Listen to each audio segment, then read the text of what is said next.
we going to talk about today? I have no idea. I We're was going to talk. wondering what you had in mind. We're gonna hypothetically talk about people that may or may not be selling bees and are using excuses and stuff because I want to vent. Oh, yes, your example. Yes. That's a good one. Okay, we can dive into that and what happens, the pressures that people that sell bees are under, and even how you were not pre-selling, and if you're going to get into that business, or if I mean, there's all kinds of things we can talk about. Howdy, everybody. Hey. Welcome to the ongoing saga of the Bee-less Beekeeper. And it's not me because I'm hoarding those babies. That's true. She's a hoarder. I'm a wanter, but not a haver at the moment. I will give a little update. So today's episode is partially a venting session, but it's because there's some little things in there that make me question. So when I bounced them off Nathalie to see if I got the same reaction, she kind of went down the same path I did. So I thought it was kind of an interesting, it's not even really a theoretical example. Now we are speculating, but it does make very good sense. And a lot of people could find themselves into this situation, both on my end and on the other end. So the consumer, the purchaser's end, and the seller's end as well, the producer. So just a little few things to think about. But I will say that it rained for the last week down here constantly, which comes into play in part of the story. But on Saturday and Sunday were the first days that the sun was actually going to come out. And in one of these previous episodes, we talked about intuitive or instinctual beekeeping. Well, one of the things that I know and that I have experienced is that after several days of rain, when the bees have all been cooped up in the spring, they feel congested, regardless if they really are or not. And while they're in there, they go ahead and start all of the swarm tasks, and they start creating swarm cells because they feel congested. The foragers can't get out. They can't leave. Everybody's in there taking up space. It's overheating. There's a lot of humidity in the air because of all the rain and the moisture coming down. And the first sunny day you have, they start sending out scouts, if not outright sending out the entire swarm party on day one, as soon as the sun breaks free. So I use this to my advantage, and I put up extra swarm traps. And all day yesterday, there were bees actively scouting every one of the swarm traps. So you might be getting bees despite your provider. I may not be a bee-less beekeeper for long, by golly. That's right. You make it happen. That's true. Now, the fact that every single one of the swarm traps has scouts at it doesn't mean that you're going to get bees at every swarm trap. They literally could all be scouts from the exact same colony, and they will pick one, if I'm lucky, one of those hives to move into. Now, there could also be other hives out there that could also be scouting those properties as well, vetting them for viability. So best case scenario, I end up with more than one, but hey, one is better than none. Hey, if the real estate market is hot in your area, then maybe you'll get some bees. Right? I'm trying, man. I'm trying. I'm putting stuff up. I've got all kind. I started getting desperate. I took the Jay-Z Easy Beezy nuke boxes. Oh, you're really desperate to catch swarms with that. I turned it on its end. We've coated them so that they're dark, so that the sunlight doesn't come through them. I've taped over the holes so that it's not ventilated everywhere. Inverted it so the entrance is actually facing down, and started strapping those up on trees and stuff as well. Cause I was like, I'm going to maximize my chance. I've got every piece of woodenware that I own out there with bait comb in it.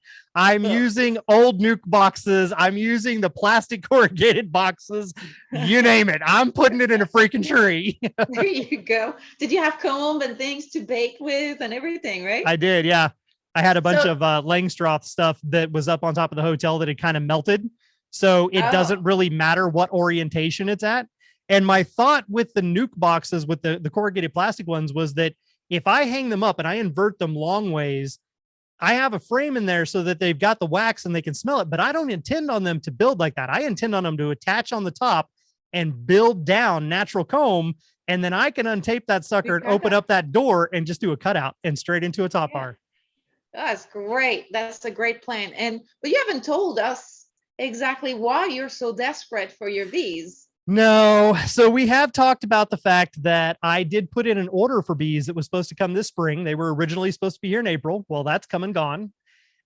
When we finally did get an update, which was from me pestering the seller, we found out that the bees were probably not going to be here till mid or late May. Well, as I just mentioned, we've got a lot of rain, and we had so much rain. We had over 8 inches of rain within about a 24 to 36 hour period. Main Street downtown turned into a river, and Wow. yeah, it was massive. But we ended up getting a message from the seller stating that there had been flooding at the apiary and she would not know what the actual result of the damages were until sometime this week. And that was a huge bummer. But me and the way that my mind works, I stopped and I was like, now wait a minute. If and I did this by putting myself into the same shoes, right?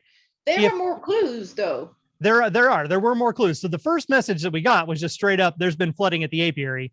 But within that message, it said, I won't know the full extent of the damages until later next week. Right. And this was last week on Friday morning, I think that the message came through after the torrential rains the night before.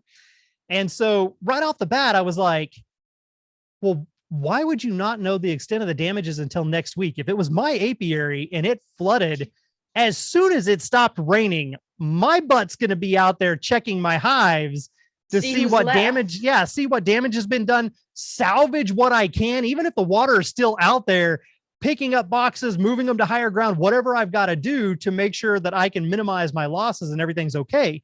So for them to just be like, well, we won't know until next week. I'm like, but today it's not raining and tomorrow's going to be sunny. So how is it going to be a week before you're going to know? Right.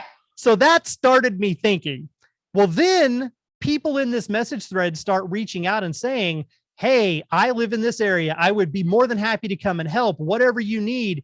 And she had multiple people reach out and say they were willing to come help out in this issue. Every single one of them got a, oh no, it's okay. Like just a total lighthearted brush off, which I also found kind of strange. Mm-hmm. And then she responded back and said something along the lines of, well, depending on what the outcome is, we may just have to issue refunds. And I was like, man, that really sucks. I have been waiting all winter and all spring for bees.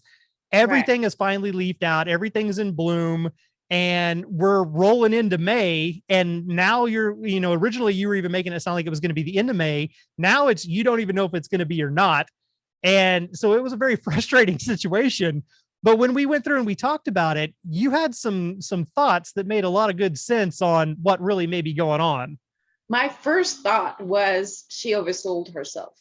And now she's backing out of some of the orders. She'd rather refund than put her bees through that pressure. Because when you and I know the industry of beekeeping and selling bees, and we have done it a little bit. I mean, I haven't done a lot of it, but I know you have some past selling some of those nukes, the top bar nukes especially, right? And you're doing it a little bit differently from a lot of people that sell bees.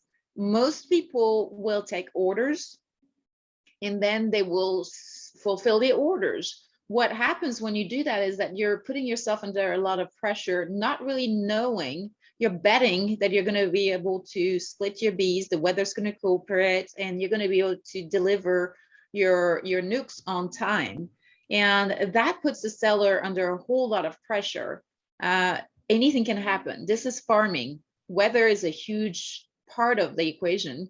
And in your case, you, if I remember well, decided that you were not going to take pre-orders. You would just make the nukes that you had ready to go available for sale, not putting your bees and yourself under the pressure of pre-selling anything and then having to either stress your bees, stress yourself, delay your orders, and have poor customer service when you couldn't give them an update because you were desperately waiting for the bees to grow, and then being put in the position of potentially having to refund those orders. So that's something that is devastating to people that are counting on those bees to get started, that don't have any other bees. and more than anything else. Because if people already have bees, there's ways they can split and they can do all kinds of things.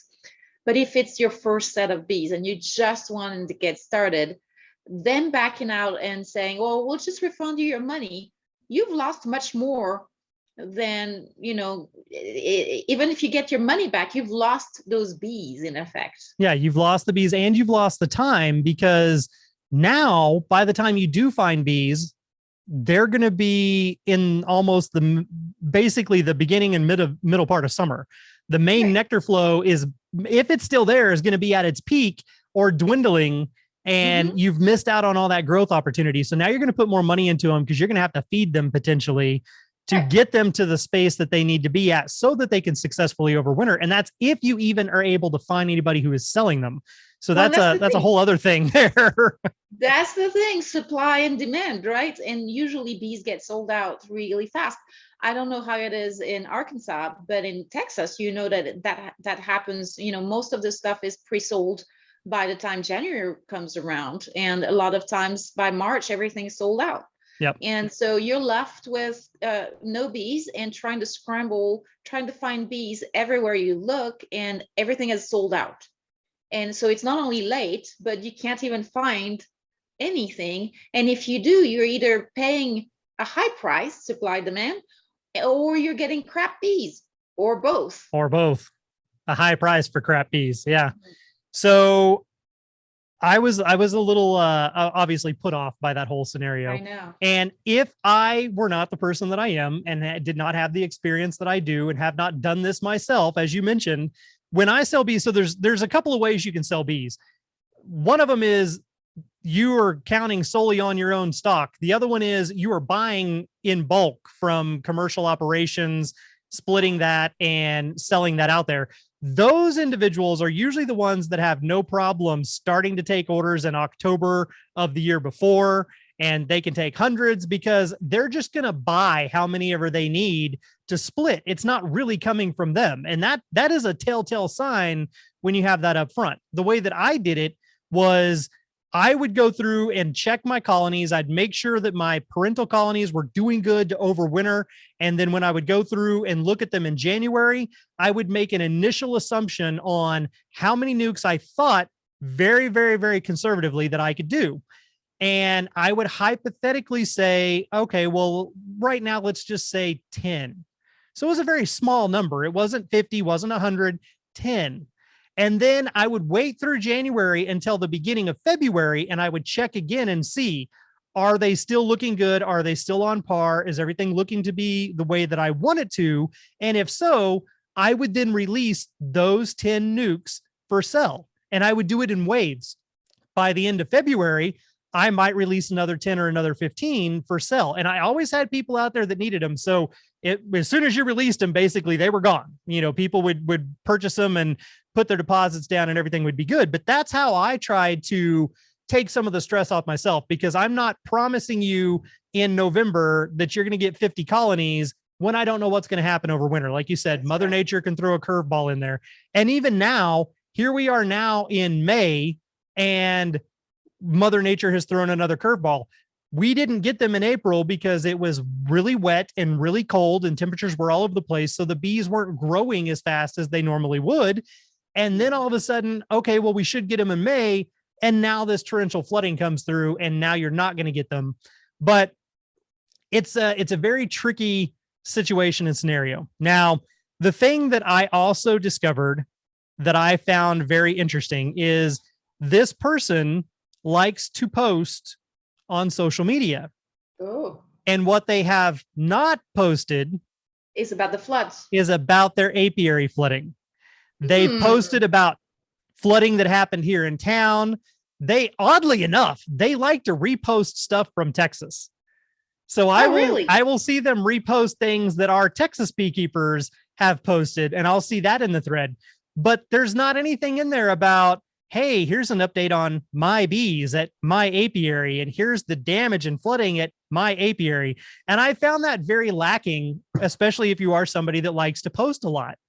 So I think it's kind of awkward because if you go through the devastation of losing your bees, I don't know if you're on social media, I don't know who's not going to talk about this. Right. Exactly. Because it is devastating. It is a loss. It's gut wrenching, heartbreaking, and that's just like me. I post successes. I post failures. I get out there and I'll show you, well, look, this one's dead and here's all the worms crawling around, or look at this beautiful, massive thing. And there's bees everywhere. And, the queen is all fat and happy, like you post all that kind of stuff. Right. Well, they post a lot and they repost a lot, which tells me that they don't have content of their own to post. And if your apiary really did flood, that's content you think you would post it.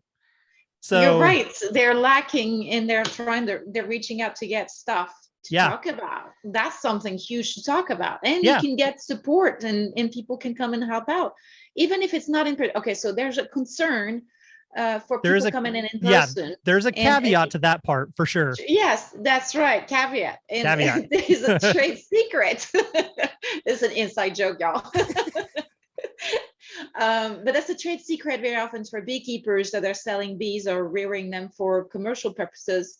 You don't tell other people where your bee yards are unless you're like Les Crowder and I, and we're just kind of, for the most part, we're fairly open and we just kind of, if there's a lock on it, that helps a lot.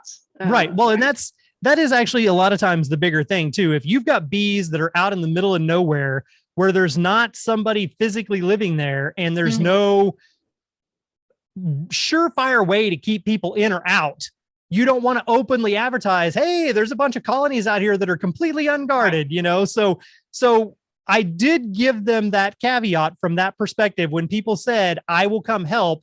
And they were like, no, it's okay. But the way that it read was so lighthearted based on the situation. It still didn't seem to match. It was, it was very dismissive. Oh, it's fine. I got it. It's no big deal. Well, if it's no big deal, why are you telling me I ain't getting my bees? Like it's either a big deal and you lost all your shit, or it ain't a big deal. It's not computing. It's not computing. Yeah, it's not adding up. To come back to the previous mention with the people that sell bees, basically you need to set up the right expectations. And it is an agricultural product that is subject to weather and forage and can be delayed, just like crops can be delayed, or there can be fewer than them. So I think that if you put those expectations into the description of the product and say, look, I mean, we're going to do our best, things happened, we're farmers, then that makes it a little bit, you're aware that you're taking a little bit of risk when you get refunded. Yeah. And I think that's a better way to kind of mitigate those kind of issues, because they do come up and that's normal, but set the right expectations at the very least. And on the pickup dates, tell them, look, the pickup dates might be pushed back if we need to. Just know that's the case. Yeah. And it also helps, if you are the seller, to stay in communication with your customers. The customer should not have to track you down to find out what's going on. And again, I get to do this from a very interesting perspective because I have been on both sides of it. When I first started, I was the new person that was super excited and I could not wait to get my bees. And when there was a huge storm and they were going to be delayed, I was going crazy because there were flowers everywhere. And I was like, no, I'm missing out on all the fun. And then I was the person that was selling the bees, and Mother Nature would throw curveballs in there. Sometimes your queens wouldn't come back from a mating flight. Well, that means that either you don't sell that nuke, or you have to raise another queen, which is going to be another 16 days minimum just for her to emerge, like it just depends on what you're doing and how you're going through and doing it. So being open, communicating that to the client, letting them know what's going on, setting those expectations, like you said up front, all of that goes to help make it a much smoother transaction. And all of this could be legit. She literally could have really had flooding at the apiary. There could have been some losses, things like that. But here's the final message that we just got. Well, it's not really a kicker, but it does not help anything. So her final thing was, it looks like there actually weren't too many losses, but everybody was knocked back really, really hard. So mainly it's probably just a delay. If everybody is still okay with waiting extra time, but I can still refund if needed. The floods knocked them back. Right. That doesn't make sense. They don't contract like this. No. So again, I'm like, now wait a minute, because what did I just say at the beginning of the show? If you've had a long period of rain, all the bees are cooped up inside, they feel crowded, they're going to want to swarm because they feel crowded, but they don't dwindle. The only thing that could happen is if they didn't have a lot of food stores, they could have ran out of food. And if you did lose some and it wasn't because they drowned and washed away, it would have been because they starved because they couldn't get out of the hive. But if you're growing them and manage them and you kind of know, hey, we're going to have some bad weather coming up for the next 5 days. Bees are looking light on food, might need to give them some, whatever. All of that can be mitigated pretty easily. So again, I just don't feel like all of her facts of her story match. It's lacking a little bit of honesty. And you know some what? holes. Yeah, I think that calling it like it is and reminding people it's a farming product and it's subject to weather is all that you need to do, right? You don't need to kind of make up stories and just get right. Here I am sitting there saying she's making up story. But we don't know. We honestly don't know, but it does look very suspicious that there wasn't a peep about anything until she posted an article about flooding that happened in town, which she doesn't live in town. Right. And then all of a sudden we get this message that says there's been flooding at her apiary, but she can't find out for a week or two, which made me wonder, are you even there? Did you just assume it flooded because you saw that there was flooding in the area? Or as you mentioned, was this just a perfect opportunity for her to unburden herself from possibly overselling and not being able to make as many of the bees and nukes as she needed? Giving herself more time to split and do things. Now, okay, so I think that honesty is the best policy, and I understand what she's trying to do, though. The point that I want to get the flip side of this, and as buyers of bees, we need to understand that it puts beekeepers under a whole lot of pressure. And I think a little bit of understanding, even if you can see and read through the lines and, realize, well, she's making some stuff up, excuses or something, something's not quite computing. But at the same time, I think it's if in the end, things kind of settle back in, it is a tough job to try to sell colonies and then try to match the orders that you've been selling. Oh, it absolutely is. There's been times before. So one of the things that I've done that just murdered me was we had moved a bunch of nukes out to the staging area because they were going to be picked up that next week. Moved them all out there, set them all down, unloaded the rest of the truck, left. Did not open up any of them. Oh no, poor babies. Did you kill them all? I killed 10 nukes doing that all in one fell swoop. Because again, it's like right now in Texas, even though it's only the beginning of May, you guys just had a triple-digit weekend of temperatures down there. It's hot.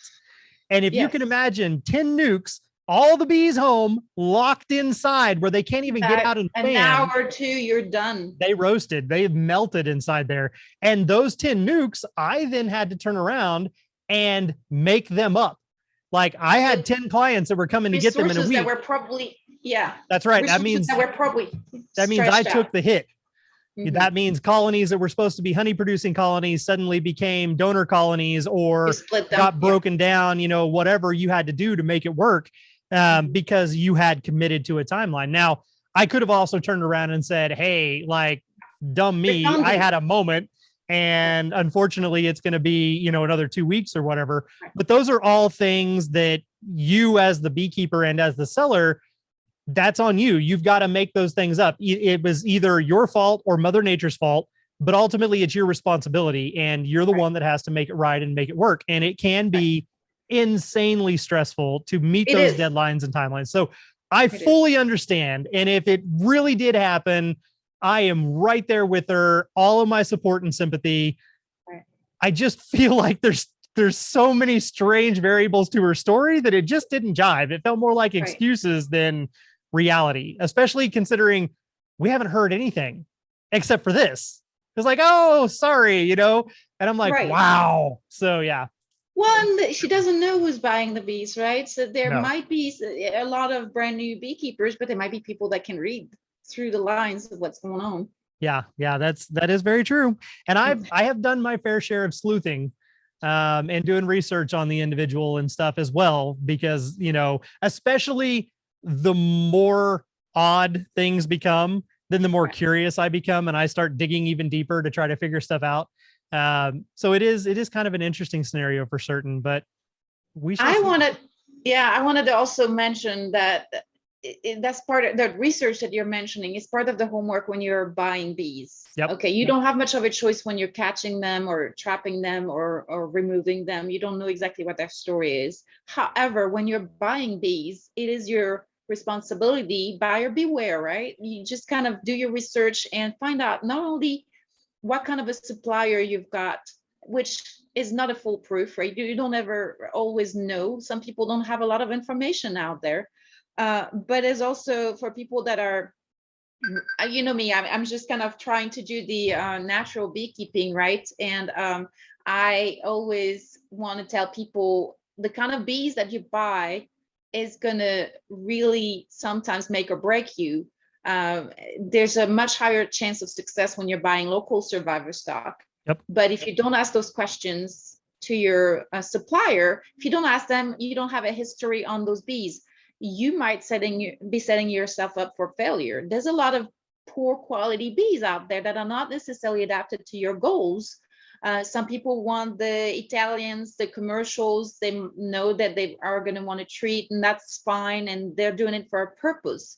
But if you're trying to do the natural way and you don't want to treat your bees, but you go ahead and buy bees that have been treated or that's from commercial operations, the genetics are not necessarily local, you might really end up having an uphill battle here.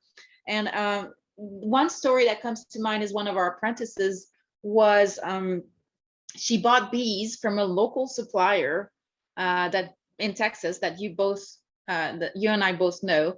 And she was reselling bees that she'd bought from another supplier. Well, being the assumption was those bees are, your natural beekeeper. Everybody that's buying those assumes that those are natural and not treated and all this stuff. And then you find out that your bees died. You bought those bees and your bees died and you don't know why. You blame yourself. You go in and you take samples and you send them to the lab. And all of a sudden the lab tells you, well, those bees were treated with Apivar. And those nukes where the wax was contaminated with Apivar. Right. And Right. all of a sudden, what happened is that in itself, it might not necessarily be lethal to the colony, although I'm sure it's had sublethal effects. But she placed those bees in the field not too far from, it was the country. And there must have been some kind of a fungicide application or something that would Something have that been can, innocuous yeah, cross to a contaminate. colony that didn't come with contaminated wax. But in combination with the toxins that were in the wax, it had a huge synergistic effect and it created a toxic kill. Yeah. And she lost her bees. And the fun part of that story too is that the individual that she bought the bees from would not use Apivar, but the That's person that individual bought the bees from is a commercial operation that does use Apivar. And you're buying those bees and you're taking basically a 10 frame beehive and breaking it down 2 to 3 frames per nuke and then trying to grow that out. So you're stretching everything out. They've only got to draw 2 frames and hey, I got a 5 frame nuke and it's ready to go.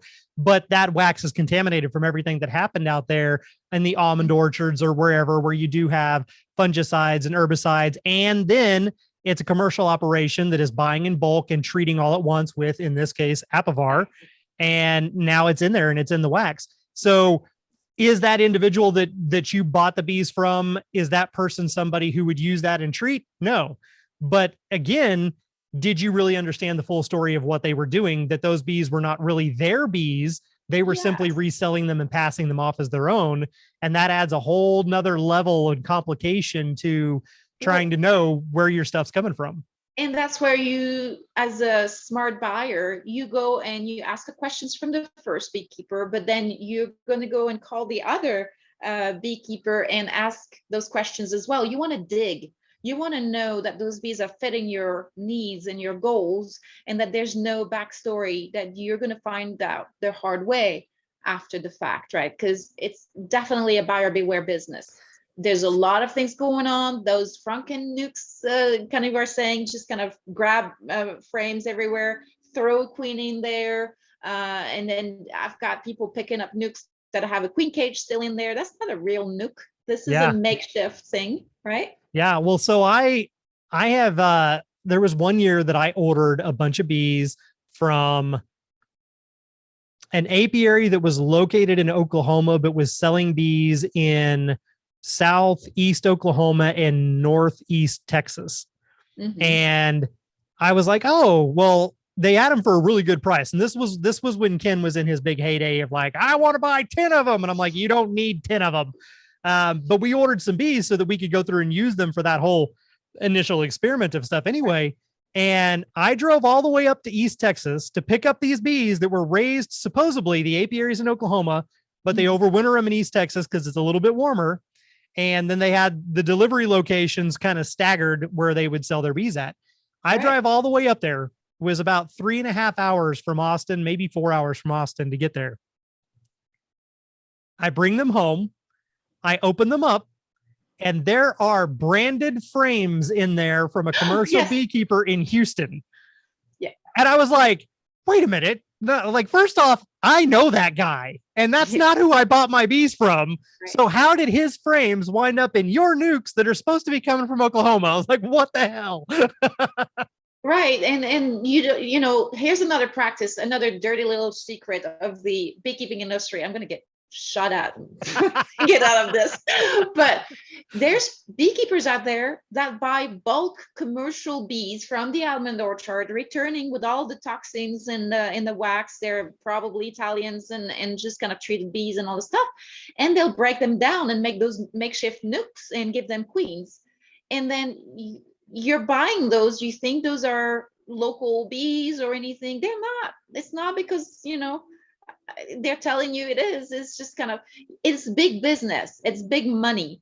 People buy 500, 2,000 colonies at a time so that they can break them down and sell, you know, 5 times, 10 times the amount of nukes in the end. Because they're getting them, if you think about it, especially in your area in Central Texas, the rest of the United States, it's not that bad, but in your area, people will sell a nuke for upwards of $350 sometimes. And for $350, you can buy a full-size colony. But when you're buying them in bulk from a commercial beekeeper who's trying to offload all the excess from the season, you're getting them for $150 to $200 for a colony. And then you're turning around and breaking that into multiple colonies and selling them, each of them, for $250 to $350 each. You're making a killing. Yeah. So it's the best return on investment ever. So, I mean, money talks, right? And this is what happens. You end up, it's very attractive to people, just like the pollination contracts are very attractive. They pay a lot of money, but I think it's short. I mean, you got to keep in mind the possible unintended consequences. There's that word again. Mm-hmm. Welcome to the season of unintended consequences here on Bad News Bees. The theme for the year. Well, anyhow, so this was basically just a giant bitch fest because I wanted to vent and get this out there, because the whole thing just unrolled, like it all unraveled just since last Thursday. So it's you know, we're still within a week of it all happening. You're frustrated. And I am a little frustrated, and I like, again, it very well could be true. It just, the way the information was parceled out and the way it was phrased makes me think that there was something more going on that's probably more like what you said.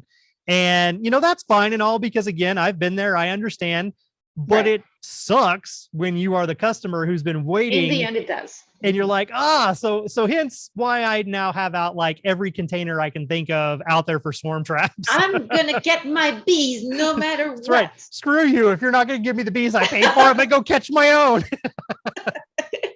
You probably will have more in the end. How many did you order? I only ordered 2. So I just have two nukes that are supposed to be coming. But yeah. And not only that, I mean, we really need to stop, but they're way cheaper than they are in Texas, first off, but they're just a 4-frame nuke. It's not even 5 frames. Well, that's what they're doing these days in Texas as well. I know, but it's 4 frames. I'm like, it doesn't take that long to build out 4 frames. So where are my bees? Right. So anyhow, all right, everybody. Thank you so much for tuning in to this Bad News Bees episode for the saga of the Bee-less Beekeeper. Definitely appreciate it. Hopefully you enjoyed my ranting, and look forward to talking to you again next week. But until then, be good. And don't forget to be mindful. Bye-bye, everybody. That's my line, I guess. Bye-bye. This Hive Jive production was made possible by amazing patrons like you, and we appreciate your support. To all our Hive Jive junkies out there, you truly are the bee's knees.